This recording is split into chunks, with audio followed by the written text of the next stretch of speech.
this season on That's Church, our focus is on unique and individual spirituality and building unity between all religions. The stories we are bringing you are filled with the good, the bad, the raw, and the beautifully messy.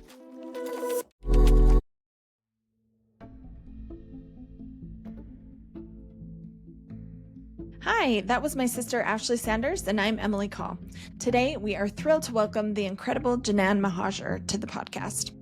Jenan is an educator, storyteller, and mother dedicated to building relationships across societal divides. She serves as the Vice President of External Affairs at Interfaith America, where she has developed and implemented long-term strategic plans, created innovative programs, and forged collaborative partnerships with philanthropic leaders and foundations. Over her 18 years of leadership at Interfaith America, Jenan has trained hundreds of young leaders from diverse backgrounds to foster a vision and practice of civically engaged leadership. Deeply inspired by her family's story and her faith, she works to create change at the intersections of gender, sexuality, race, and religion. As a natural storyteller, Jenan performs with Second Story, Chicago's premier storytelling company. She resides on the south side of Chicago with her children and enjoys collecting vintage children's books. Before we dive in, we want to share some amazing resources from Interfaith America. Listen to Voices of Interfaith America, a podcast showcasing interfaith stories and initiatives. Don't miss Interfaith America magazine, an incredible hub of resources and inspiring stories. Explore the Bridge Building Basics curriculum for a step-by-step guide to starting your own bridge building journey. You can find links to that right in our show notes. Let's get started. We are so excited to have Jenan Mohajir with us. Thank you so much, Jenan, for being on the podcast. We'd just like to start by asking you to tell us a little bit about yourself. Yeah, thank you so much. Thank you so much for having me. This is really fun. Yeah. So my name is Jenan Mohajir. I'm currently working at Interfaith America, which is a national nonprofit that inspires, equips, and connects leaders and institutions to unlock the vast potential that is America's religious diversity. So we believe that religious diversity is one of America's foundational strengths.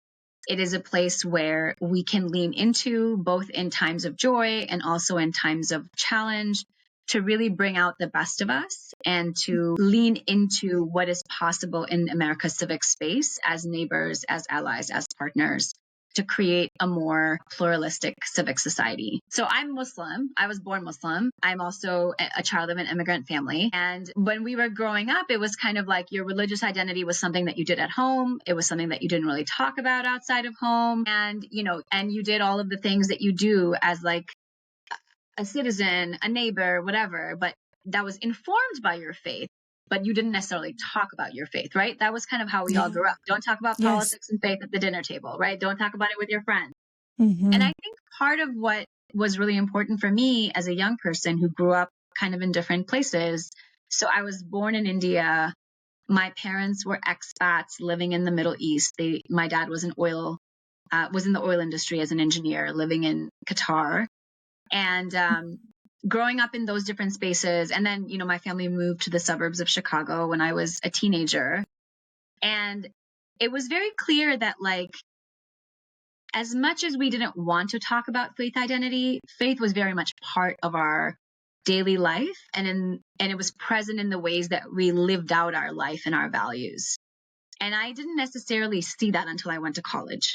And I went to a Catholic university here in Chicago.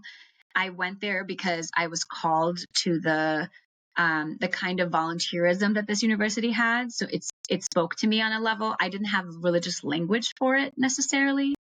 And I would find myself, at the end of a school day as a young freshman student, kind of on the school bus going to a school on the west side of Chicago to tutor first and second graders with some peers who were coming with me, of all religious backgrounds and non-religious backgrounds. I remember this one day on the bus, we had a Hindu student, an agnostic student, an atheist, a Jew, and myself. And we were all kind of talking about like why we were invested in this volunteerism that we were doing. And I realized that a lot of those folks talked about it with a religious language. And I started asking myself, like, where does this come from me? Like, how does this, I was culturally Muslim. I wasn't particularly practicing in religious at the time. And I realized that a lot of that really came from my own religious upbringing in my home. And the aspect of sadaqah, which is, doing good deeds for the people who live in your community, or the aspect of really engaging in charity work and really investing in like what needs are present, were all things that for me went back to my family's investment in their Muslim identity. And that was just something I couldn't ignore anymore. Right. And I wouldn't have had that realization if I wasn't in a pluralistic space with lots of people from different backgrounds, different races, different religious identities. And that's kind of what drew me into Interfaith America's work many, many years ago. I've been there for 18 years. The joke at the office is I've had more titles than I have years at the organization. So it's been a privilege to be someone who's been there for that long and has grown with the organization. I ran programs for a really long time, and in the last few years have transitioned to a more externally facing role as the VP of External Affairs. So that's a little bit about me and a little bit about Interfaith America. Wow. Incredible. That's It sounds you. like you're a woman of many hats, like you've done so many different things for the organization. And I just love that it took you having that experience on that bus, like being around so many different people with different or non-religious views, religious and non-religious views, for you to be like, why am I doing these things? Like, what is driving me to do these good things? That's incredible. Thank you for sharing that with us. I love that visual too. Like when you were talking about the bus and all of those diverse people that come from such different backgrounds, like it kind of made me misty just hearing you talk about it, because I love that visual. The idea of all of these people just sitting in the same space and there not really being a question about it and just being together in the space, and it being okay. I think we're from Utah, and it's growing up, it's been predominantly people that are LDS. So it's been a huge journey for us, and so eye-opening to interview people of different faiths and to really kind of open our own minds to people that are different, that have different viewpoints and that have different perspectives. And it's really a beautiful and I think such an important thing. You talked also about good deeds. And when you start doing something that is geared toward a certain direction, you start to see all of these other people doing something that's similar. And it's so great to be part of one piece of it and to see what everyone's doing in their own way and their own wheelhouse. And it all just kind of comes together so beautifully. And that's why we're trying to get the word out that there are people that want to create peace and that want to create unity, and it's okay to listen to each other, and absolutely. and to be heard. Yeah. Yeah. I mean, I think to kind of jump into it a little bit, I think we're in this moment where we're seeing, massive polarization here in America in ways that I have never seen before. And maybe it was always present. Maybe it was just under the surface, like whatever your analysis may be of the situation. The reality is that we are living in an untenable space where people are putting up red lines. People are not talking to each other. People are not able to, come into conversation or relationship based on maybe one or two things that they disagree with, maybe lots of things that they disagree with. But if you don't have the conversation and you don't enter into some relationship, you're never going to know what that actually looks like, right? It's very possible that actually the differences are not that vast and you're actually able to have a good relationship with your neighbors. It's possible that even in the midst of deep difference, that you're able to actually show up for your neighbors or show up for your friends or classmates or community members or your colleagues at work, like whatever that may be. I think that the fact that we don't step into that difficult space is the ultimate sort of hindrance to creating, a pluralistic civic society, a civic democracy in some ways. Absolutely. Yeah, absolutely.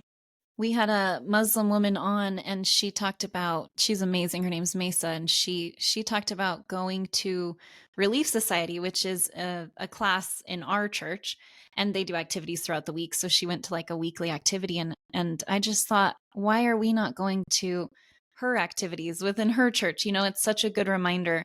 I mean, I see what you're saying too in just everyday life, but we also could be supporting each other in each other's faiths without necessarily being converted into that faith. I think that's another barrier that's put up.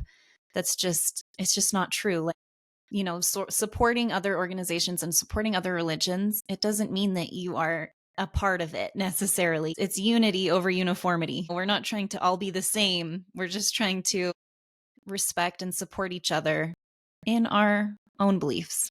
And it doesn't If take any- away from what we believe either. Yeah. No, I was going to say, if anything, I think when you engage in work that's bridge building work across whether it's political lines or religious lines or other kinds of differences, it actually further enhances how you identify with yourself, right? So if you come into an interfaith space and you're meeting people, me as a Muslim, if I come into an interfaith space and I'm meeting people, like the story that I mentioned, I was meeting people from all these different places and some of whom had faith backgrounds, some of whom didn't. But everybody has values, right? Whether it's from your family, whether it's from your faith community, everyone has values that they identify that empower them to do things in the world. And when I was in that space of diversity, and because I positively engaged that diversity, it took me back to my own identity. It didn't necessarily take me away from being Muslim. It made me a stronger Muslim, right? So this is the power of engaging in that work too. Our founder and president, Ibu Patel, has a quote that we often use that says, diversity is not just the differences that you like, it's also the differences that you don't like. So that's, I so that's, the reality that you may not agree on a number of different things. And that is also a part of diversity. And how do you engage each other in that reality to have a positive relationship on a one-on-one level, to have a positive relationship on a communal level, and then bigger than that, to be citizens who are engaging civic society in a meaningful way, whether that's on your kids' local parent-teacher group, or if it's, engaging with your local food pantry, if it's engaging with your local Habitat, Habitat for Humanity build, like whatever that may look like.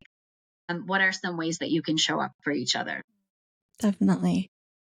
To hit on what you're initially saying as well, I think as we have been learning about other people and other religions, it's definitely made me a better member of my own church, but also it has made me see things in a different way that has for sure added to what I believed before in a different way. That doesn't mean I just became better in the way I already was. I think I added and I questioned and I was like, wait, who is the God I actually believe in?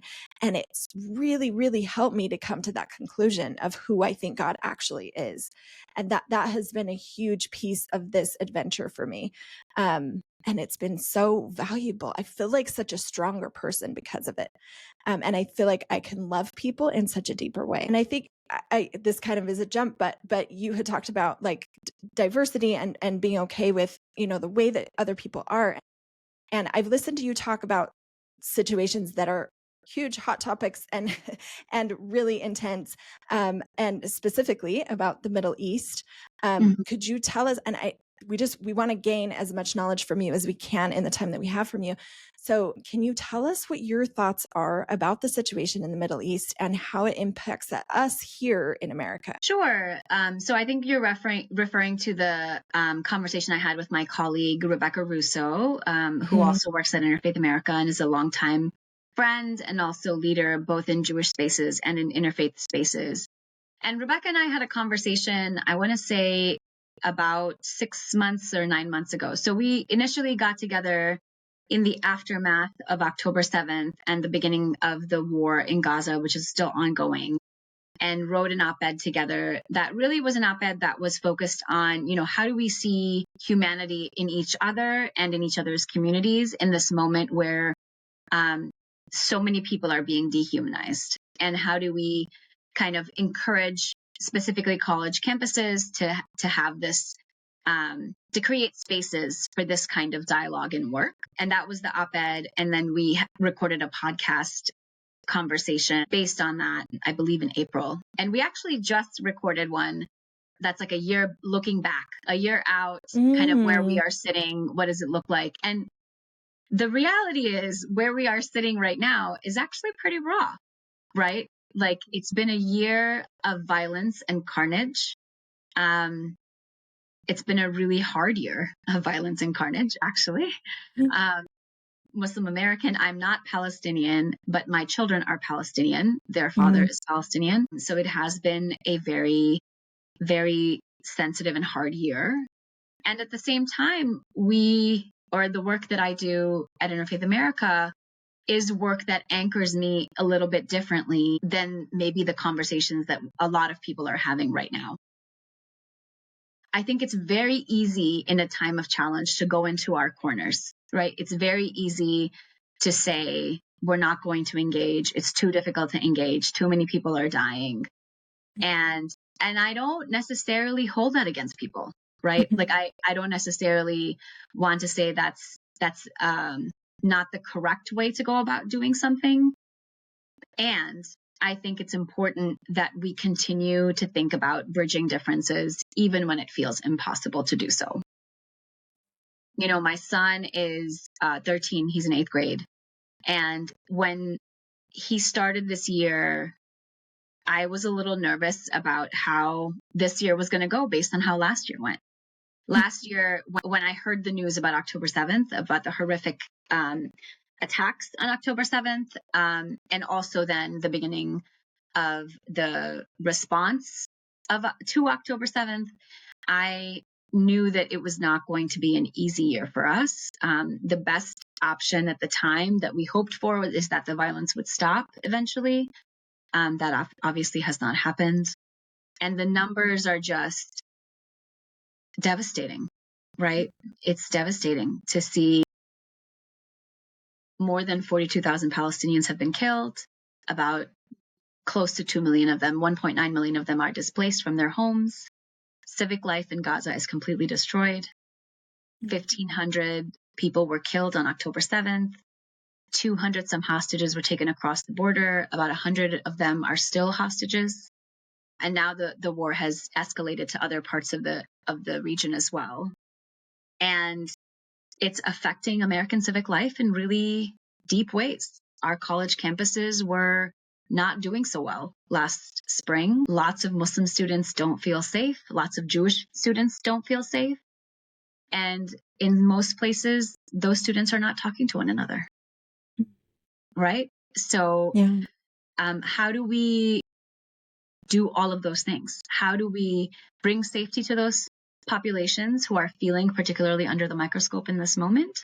Both Islamophobia and anti-Semitism is on the rise in the United States. There is enough data to show that.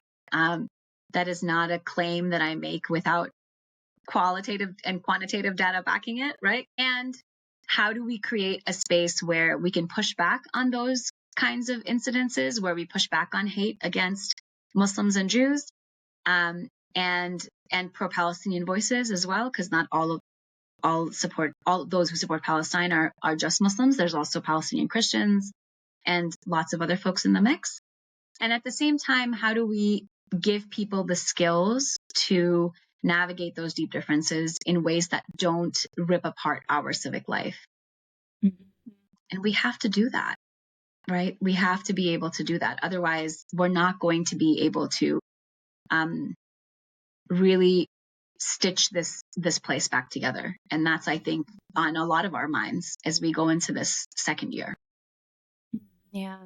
Well, there's so much passion from all angles within this conflict. But I was just going to share a personal experience really quickly because it kind of shook me up. But I was just in New York with some friends on a vacation, and we were visiting another friend of mine, and she was wearing a scarf that represented like the Palestinian people. And we got off the subway, and a guy came up and started yelling at her. And as he walked away, because I didn't know what he was yelling at her for at the time. Her scarf is very plain too. Like, it doesn't say anything major on it, but he knew what it meant apparently. And he walked away, and he had the Jewish star on his back. And I know this is just one instance, but it really shook me up to see that was a form of violence in New York, in America. And it's related to that, but it's still, I just thought, how sad is that the violence has crossed over country lines, you know, like, and it's just so not needed. And I know that we're all passionate about this topic, but how can we, like you mentioned, how can we approach this in a way that brings love and peace and not more hate and more conflict? Yeah. So, Thank you for saying that. I'm so sorry that that happened to your friend. And I'm assuming she was wearing a yeah. keffiyeh. It was like the black and white kind of Yes, printed yes. scarf. Yeah. I didn't know that what it was at the time. Yeah. So And it that's, was pretty shocking to become a me. symbol. The funny thing about that is it become a bit of a symbol, right? I wear a keffiyeh all the time. Like, and I think that, and don't get me wrong, like I'm very passionate about Palestinian liberation. I think that it's important for them to have their own country. It's important for them to have their own rights and to be treated like human beings. And that is very important to me. And at the same time, I can have conversations with Jews about what that means to them, and Mhm. also about their hopes for what they identify as a Jewish democracy, which is Israel. And I can have conversations with them about that, and that's okay, right? We can disagree on some things, and we can agree on some things, and that doesn't diminish my support for the kinds of dignity that I want for Palestinian people. Love that. And Yeah. as a mother, I have very slowly put away my son's keffiyeh because I'm nervous about him wearing that in the public square right now. You know, just in November of last year, 3 Muslim students two of whom were Palestinian, I believe, who were wearing keffiyehs were shot in Vermont. And, they survived. None of them passed away, if I remember correctly. But one of them, is never going to walk again. And it changed the course of their life, right? Here in Illinois, or actually the first hate crime that happened after the October 7th attacks was here in Illinois. It was in Plainfield, Illinois, where a 6-year-old boy was stabbed to death by his landlord. He went to open the door and his landlord was there, and he was a Palestinian American Muslim boy. His name is Wadia El Fayoum, and he was stabbed to death, and he died in his mother's arms. And I cannot imagine, as a mom, like and I'm sure you guys think about this too, like I cannot imagine that's what that mother went through. And that is the reality for so many people, right? It is the reality for so many people on the ground in the Middle East and here. So, and it's wow. It is this work is imperative, because when we start to dehumanize people to that level that we can justify those things, or we can look away when those things happen, then we're in real trouble, y'all. Then we're in real trouble. So we need this work to humanize people. Yeah. If you can dehumanize a 6-year-old that has absolutely nothing to do with any of this, that's a problem. Yeah. That is a huge problem. Yeah. And the reality is that in our world right now, and in America right now, our political discourse is also about dehumanization in different ways, right? It may not be about Israel-Palestine, but it may be about other things. And that is also a problem, right? Those are also things that we need to tackle and be present with in ways that both bring safety to people, but also are bridging differences so that we can have stronger civil discourse. There is so much division, and it's devastating for everyone, as well as this war is devastating to every single person involved. And your conversation with your Jewish friend Rebecca Russo was so beautiful. I loved that you were speaking together and having conversations and respecting each other. And those are just 2 people. If we all did that, can you imagine? It could make such a huge difference and have a ripple effect. If people just want to know where to start, like, where do I start with engaging with other people and respecting their views and their perspectives? What would you say to people? Like, how do they productively do that? I would say start with the lowest hanging fruit. So start with what is in your immediate like realm of influence, right? Is it your neighbor? Is it your your child's best friend's family? Is it someone on your street? Is it someone in your class? Like, start with the people who are in your sphere of influence, who are around you, who you spend time with, whether it's at work or school or in the playground, wherever that might be, and have a conversation. And the first conversation does not need to be the hard conversation, right? You don't need to introduce yourself to someone and be like, tell me about what your thoughts are about the war in Gaza. Like, it does not need to be that difficult right away. Of course, there's going to be differences, right? We're people. We have our own set of values. We have our own family dynamics. We come from different places. We're going to have differences. That is normal.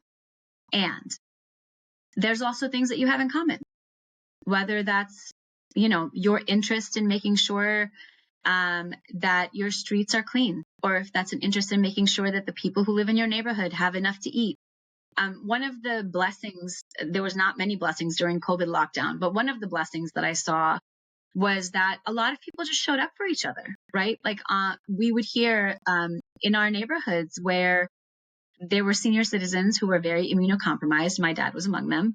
And if they were living by themselves, their neighbors who were not immunocompromised went grocery shopping for them, or, went to the store to pick up their medications, or, brought them things that they would need in order to survive, the loneliness of lockdown.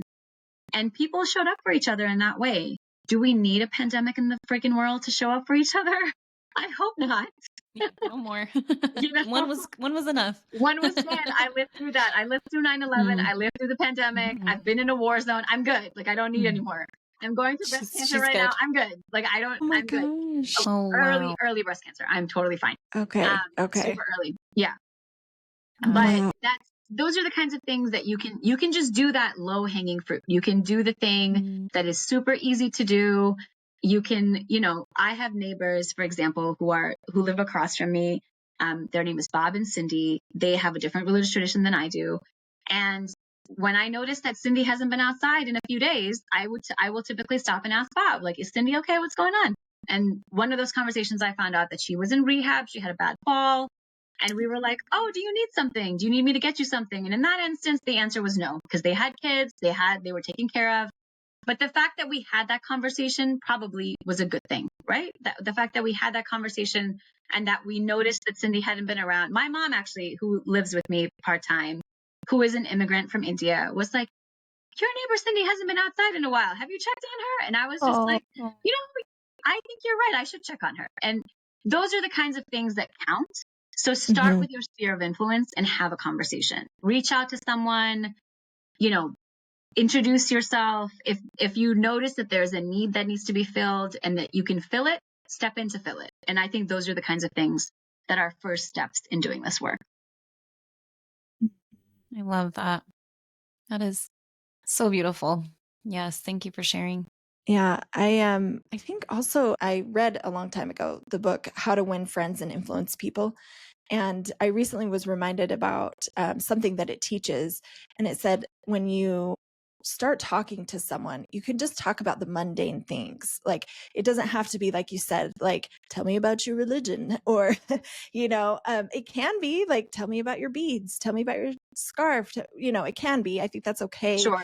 But I think more appropriately and easier would be just to say, can you believe this weather? Or I like your shoes, or that's a beautiful scarf, or, whatever comes to mind. But I think it doesn't like you said, it doesn't have to jump right in. You can start out so mundane and small, and then just really develop into truly wanting to know that person. Our religion is kind of known for trying to convert people, and we're trying so hard to help people to see outside of that and like really just see the person and really try to understand and love that person for who they are, and not trying to get them to see the way that you see or to believe the things that you believe, but just to actually see them and actually love them. And I think that if we could all do that, that's a really good first step to just start super, super small, Yeah, I think absolutely. I think if we all did that, even neighbors, like I think about, there's people in my neighborhood that I really don't even know very well, and I could go out of my way, just like walk outside the door and be outside more, or take walks more, or, just put yourself in situations where you have opportunities. We go to different churches. That's a bigger step, but it's something that we really enjoy, that we have learned from people that think really differently than us. And it's been so eye-opening. And I think also bringing it back to, it can also be hard to relate to people that actually believe in the same thing that you believe in, but maybe think a little bit differently, and Sure. that's almost more of a challenge, because maybe I think a lot of people within our church maybe have different political views. And so that's harder, because we know what they believe, we know what they think. But so how could they think this differently, So I Yeah. think like zooming out and like seeing them as a person and seeing them for who they are is so important, and hard for me sometimes. Like sometimes I get in my head of like, but why, Yeah. or whatever. Yeah. And Sure. I have to remind myself to zoom out and see them as a person first and foremost, and humanize them. You are a professional storyteller, right? So do you have any personal stories that have shaped the way that you live and think? Yeah, that's a really good question. I do tell stories. Um, in my non-Interfaith America time, I actually tell stories with this storytelling company here in Chicago called Second Story. And the reason it's called Second Story is because it's not the story on stage that matters, but when you tell a story from stage, all the stories that pop up in the audience as they're hearing you, those are all the second stories. And they then become stories that those folks share, and then whoever they share it with may have a story that they then share, and then it creates this kind of avalanche of narrative, which is how culture is made, right? It's made through story. And in a lot of ways, that's how religion is made, right? If we look at our if we look at our whether it's the Bible or the Quran or other religious sacred texts, they're predominantly stories of things that happen that we are meant to take from and internalize and learn lessons and values from, right? So in a lot of ways, narrative is really important to this work, but I think for me it's just important to life in general. The kinds of stories that I'm thinking about, I mean, there's a number of different ones. The first story that I'll tell is actually pretty formative in my personal life. So my aunt was, she lived in Chennai, India, and I would go there every summer to visit with my cousins and my grandparents and my extended family. And I remember one summer when I was with her, I was kind of hanging out in her yard, and she was going to go pick up my cousins from school. So she was like, do you want to come with me? Because their summer vacation is a little bit different than summer vacation here. And I was like, sure. So I got in the car, and she was like, well, I need to make a stop before I go to the school. So you're just going to be with me for the ride. So I was like, okay.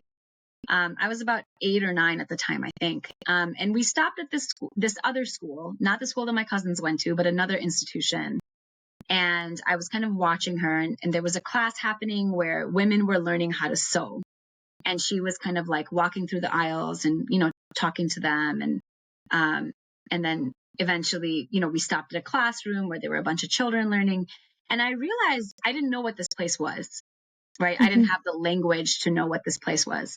I would find out later as a teenager that this was actually a halfway house for women who were escaping both, domestic violence situations, but also escaping communal violence situations, and were, needed a place to stay with their children as they rebuilt their lives. So there was a school for their children to go to, and there was a school for these women to go to learn skills and labor that they could then use to financially provide for their families in the absence of a husband or of a caretaker.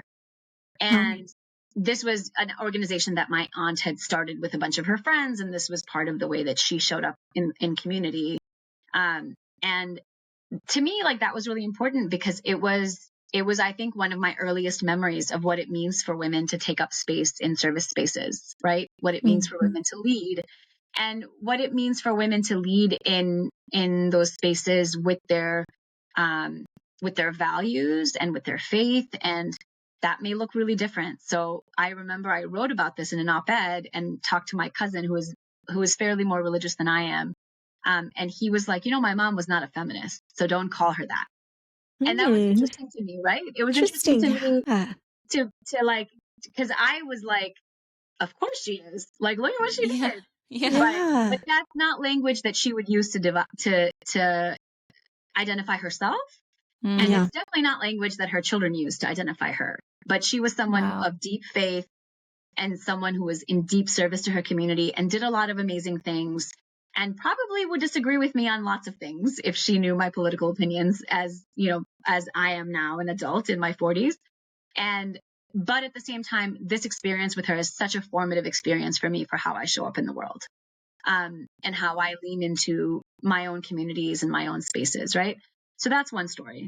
The other story that I'll tell is being in college. So a few years after the initial story that I told you all at the beginning of this podcast, I was a student leader in front of a class of freshmen invited to talk about what it meant to be a Muslim leader in service learning spaces. I was a senior in college that year. That was the morning of 9/11. And I knew very quickly that we would not be talking about service spaces or what Muslims did in those spaces that day. And there was a student on one side of the class who raised his hand and said, "Why do Muslims hate Americans?"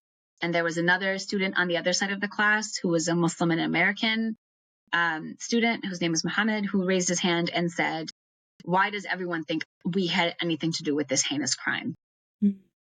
And I knew in that moment as a young person and as a leader on campus that I did not have the skills for that conversation with those 30 freshmen to be a productive one.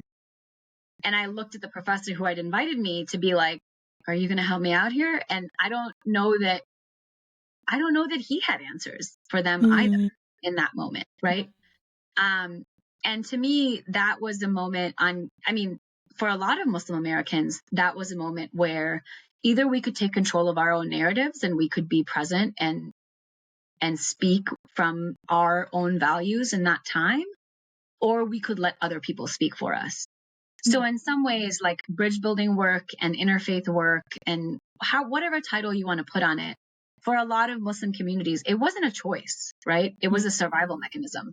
It was like, if we don't take charge of this space, then other stories that people tell about us will become the things that prevail in common culture. And that has happened to some extent. And at the same time, I think many of us were pushed into places of leadership because it was a vacuum and we needed to step into those spaces. And that, if I were to think about it, a moment where that put me on this trajectory that will then, mean that I have a 20-year career in bridge building spaces, it would be that moment. So, yeah. It's incredible.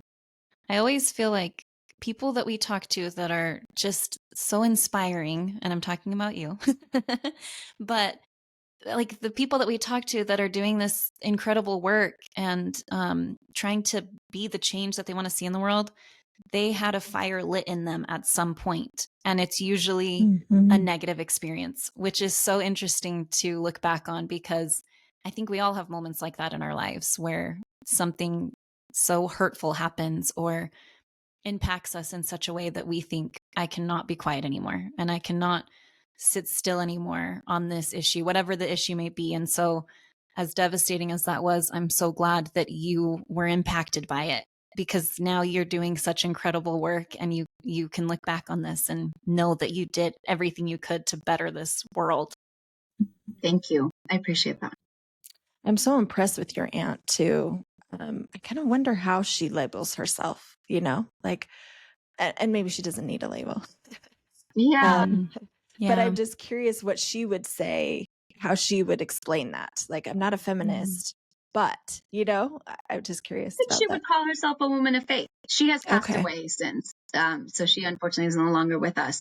But I think she would call herself a woman of faith. I think she would say that she was living out her values as a Muslim woman in service of her community. And she would probably say that her first priority was service to her family. And, she was someone who was very dedicated to her children and very dedicated to the care of her family, whether it was her immediate family of her husband and her kids, or whether it was her extended family, her parents. I think that's how she saw herself.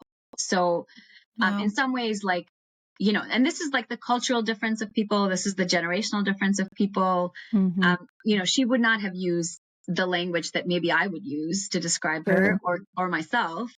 But I think she was someone who was very clear on what her priorities are and leaned into those with whatever assets and gifts she had. Wow. Mhm. And She I think a sounds lot of women do amazing. that, right? A lot of Yeah. women do that across our lives. We've seen a lot of our grandmothers do that. We've seen our mothers do that.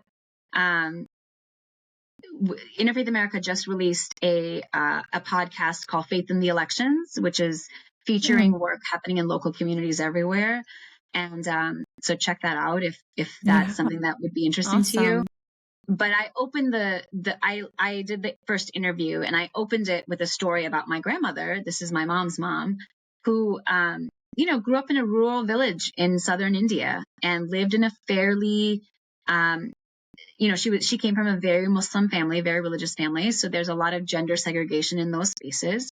So she grew up in this very conservative, segregated, gender segregated space, and then married my grandfather, who was a fireman in the city, and you know, moved to the city to be in this family that she was creating with this man, and you know, saw a country come into existence. Right? She was a young person when India was freed from British colonization and became a democracy. And she kind of saw the birth of a country in some ways and voted in every election that she could have. And, you know, she was she was immunocompromised during COVID. So she was fairly strictly in quarantine and had a bad fall and was unfortunately not walking towards the end of her life. And the last election that she could participate in, she could not leave her home because of COVID and because she couldn't walk anymore. And she was like, to my uncle, she was like, you got to go talk to the election officials and figure out how I'm going to vote because I need to vote. Oh, that's amazing. Yeah, so they figured it out. Like her community, her, you know, her local sort of polling place had a process with which they could come to her home with the official ballot, and they had witnesses, and like they video recorded it so that it was like it had to be like clear that there was no, like, you know, that nobody else was voting Mhm. for her basically. Wow. And she like, and I remember my uncle sent me those pictures, and I was of her like voting. And I was just like, this is incredible. And she was in her 90s. You know, she passed away pretty soon after that. And to me, like, it's regardless of how these women are labeling themselves, how they're anchoring themselves, you know, they are participants in civic democracies across the world. They are building communities, they are feeding communities, they are raising communities, they're doing all of that work. So whether you identify yourself as a bridge builder or not, you're probably doing the work. So maybe it's time to lean into that a little bit more. Mhm. Amen.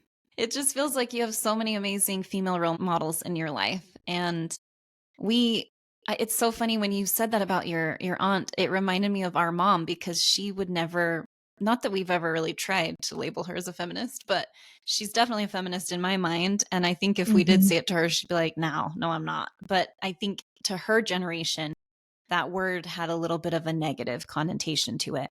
And that's starting to change. And I mean, that's changed for many people, but I feel like within our LDS Mormon culture, it can still be seen as a little bit of like an edgy, you know, kind of thing.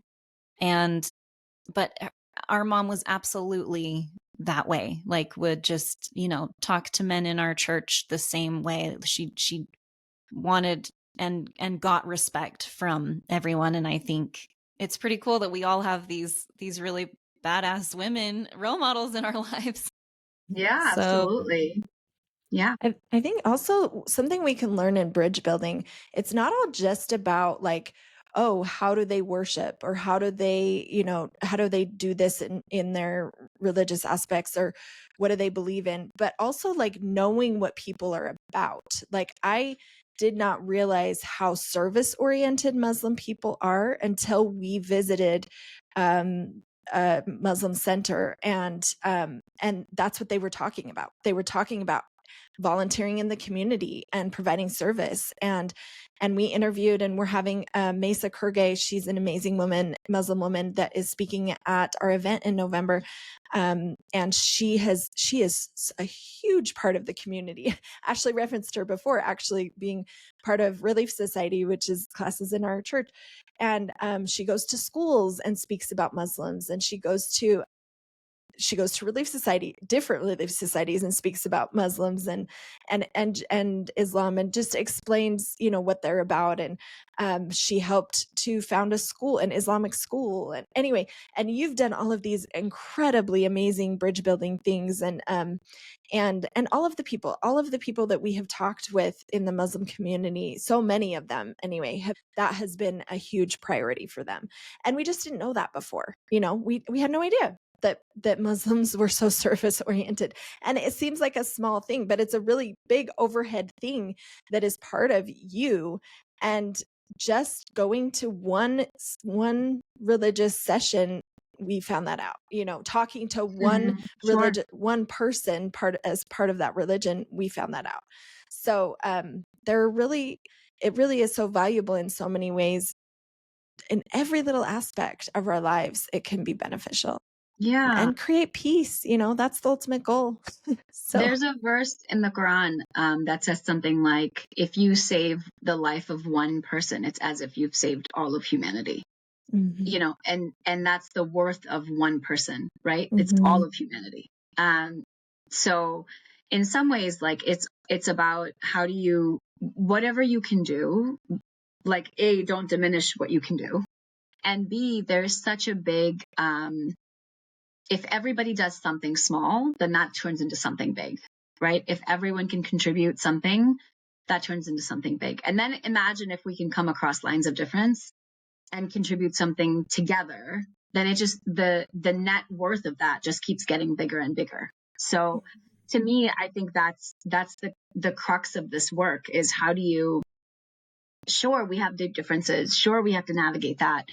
And how do you come together with those differences to do something else? And there are lots of things that we can do together that we may not have disagreements on, right? There are things that we can focus on, whether it's making sure that all of our children in our communities have good literacy. It's whether making sure all of our neighbors have enough food in their fridge.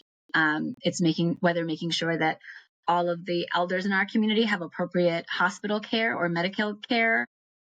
Whatever that may be, there's different ways to think about, regardless of what opinions you may have about immigration or about political reform, about XYZ topic, right?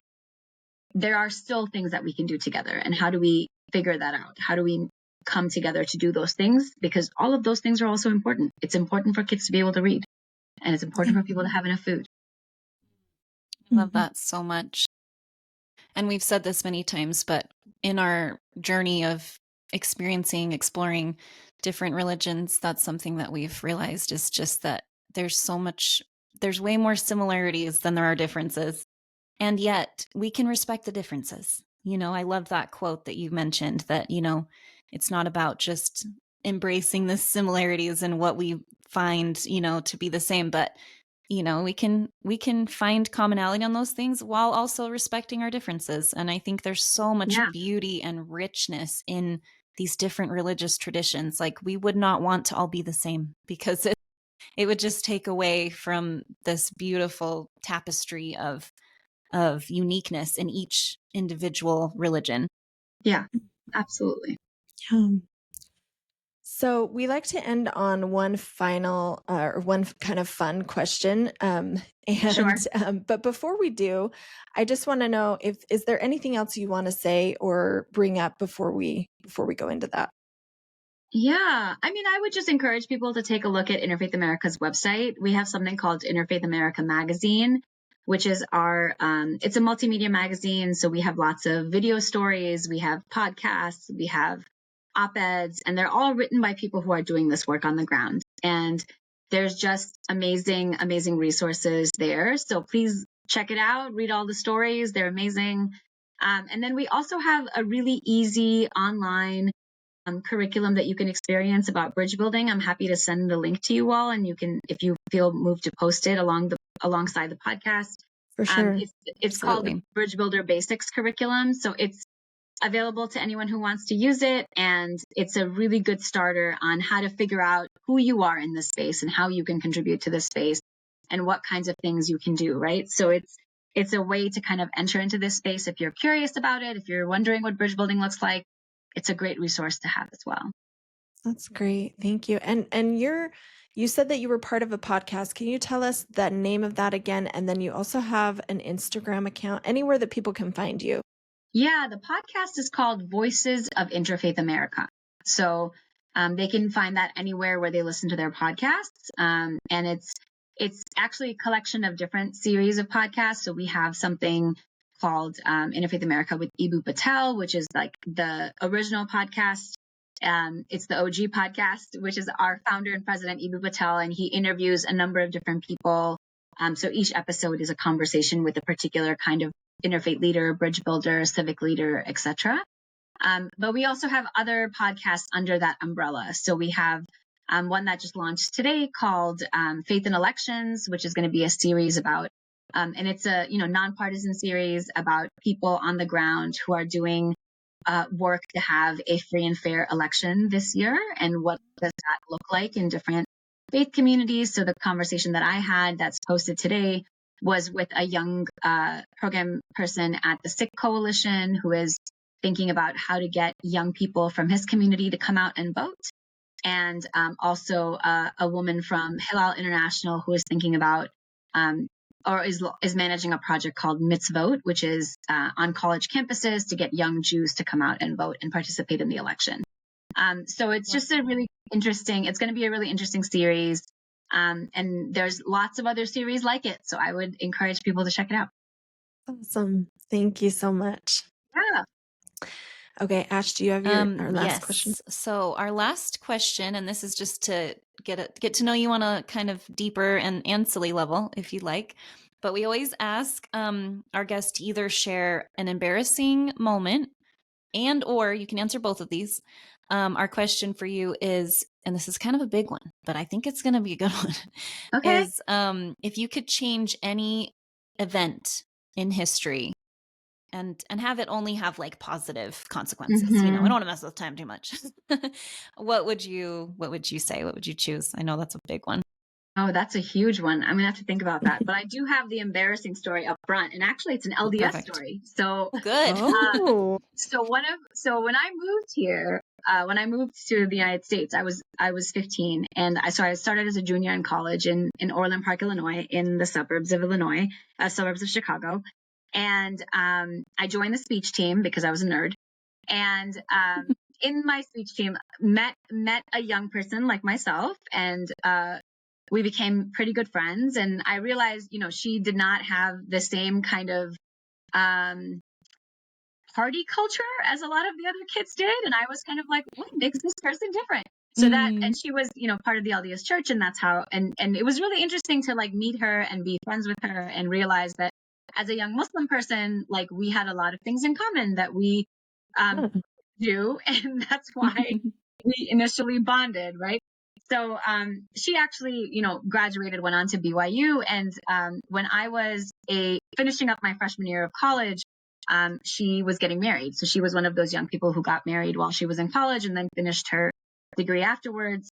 And a lot of Muslims do that as well. So it was a little ironic that the first sort of friend wedding that I went to was actually my friend who was part of the LDS church. And wow, I remember going to her wedding reception, and it's embarrassing because it shows my then lack of knowledge about about your community and about some of the values that you all have. So we went to the wedding reception. I was sitting at the table with a bunch of people that I went to high school with, and there were these beautiful champagne flute glasses that had like drinks in them. And I was kind of, as a Muslim, I was just like, I can't drink that, right? And I leaned over and I was like, I can't drink that, right? And my cousin, who was with me at the wedding, because he was also on speech team, was basically just like, there's no alcohol at this wedding. It's an LDS wedding. And I was just like, oh, I didn't know that. You're like, this clicked. yeah, it finally clicked for me, and I was just like, oh, I get it now. But it was very That's embarrassing, because so you would have funny. thought after being friends with someone for 2 years, I would have figured that out, but I didn't. That's amazing. That Yeah. is funny. That's, you know Yeah. what? There are a lot of similarities. It's There so are. true. For sure. So Yeah. There really many. are. Yeah. And that not you, just in things that we do and don't do, but like our religious history even, and like yeah. a lot of things. We've been really surprised as we've kind of researched a little bit more, and Yeah. it's pretty cool. Yeah. But We yeah, should be more connected than we are. The Mormon weddings are kind of lame because nobody's drunk ever. Nobody's dancing. No, we Nothing fun dance. to We do watch. dance though. We do dance. Lots We of will dancing embarrass at this ourselves on the wedding. dance floor. Yeah. That's good. Well, there was lots of dancing at this wedding. There was lots of embarrassing dancing at this wedding, Yeah. and there was no excuse to blame the embarrassing dancing on. So, Exactly. That's true. But we all know. Yes. We all know we're sober and we're gonna have fun anyway. that's right. Oh, I love it. That's amazing. Yeah, that's funny. And have you thought of one for the second Oh, question? I yeah. know that's a huge one, so no Yeah, pressure. I don't know if I actually have an answer to that, because I kind of feel like experiences are, as a religious person, I think everything is decreed. And of course, if I could go back and change a mass incident of violence against a community or against a group of people or against a person, I would do that. And at the same time, I wrestle with the fact that I think things happen in this world because we are meant to grapple with them. And they may not be just and they may not be fair. And I wish that they were different. And at the same time, I'm not sure that I would go back and change something. I think for me, it's much more about, how would I prevent things from happening in the future? How would I how would I be useful to building a space or to evolving a space into a place where something better can happen instead of something terrible from the past? And that's kind of where I'm sitting. Maybe that's a cop-out answer. I don't know. Not at all. I love that. This was a test, and you got the answer right. You passed. You I'm passed. glad I passed. Do I get a fun hat or a jacket or something? Yes, It's on its way. Send her a trophy. No, I love that answer so much. And it kind of goes back to, like where your passion began. So that is such we've come full circle on you and how your work is so inspiring. And thank you so much for being here. Yeah, thank you. We've learned so much.